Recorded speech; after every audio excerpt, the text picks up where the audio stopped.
सरकारी अस्पताल में क्या सिर्फ मुसलमान जाते हैं? हिंदू भी जाते हैं जिनके पास पैसा नहीं है, दलित भी जाते हैं जिनके पास पैसा नहीं है, ब्राह्मण भी जाता है जिसके पास पैसा नहीं है।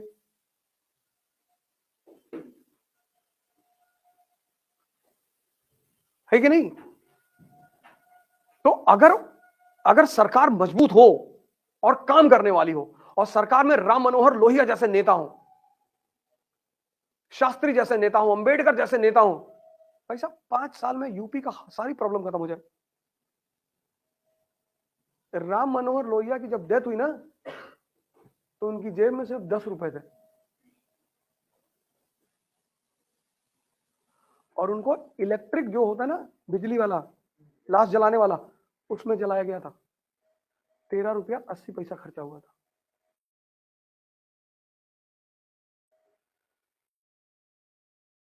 राम मनोहर लोहिया। और ये उनकी वसीयत थी कि जब मैं मरूं तो मुझे लकड़ी में मत जलाना, मेरे जलाने पर पैसा वेस्ट मत करना, ये गरीबों का मुल्क है। और दूसरी तरफ जब भारत के एक दूसरे नेता मरे, मैं नाम नहीं लूंगा क्योंकि राजनीतिक मंच नहीं है, तो उनकी अंतिम संस्कार पे 4.5 करोड़ रुपया खर्चा हुआ था। सिर्फ चंदन की लकड़ियां मंगाई गई थी। ऐसे बहुत सारे नेता, कोई एक नेता वही नहीं थे, बहुत सारे बड़े बड़े नेता हैं जो मरे हैं। तो सोचो,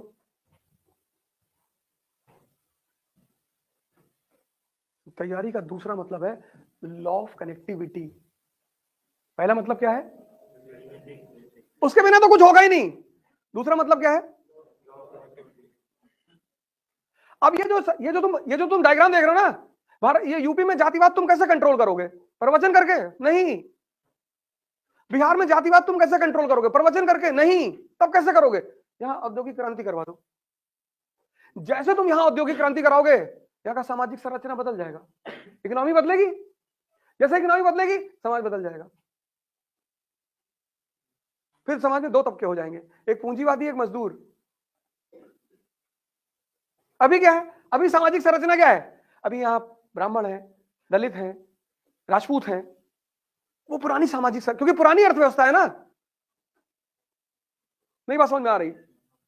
पुरानी अर्थव्यवस्था है। सीरिया में सिविल वॉर चल रहा है, किसके बीच में? शिया और सुन्नी के बीच में। क्यों? क्योंकि वहां औद्योगिक क्रांति नहीं हुई।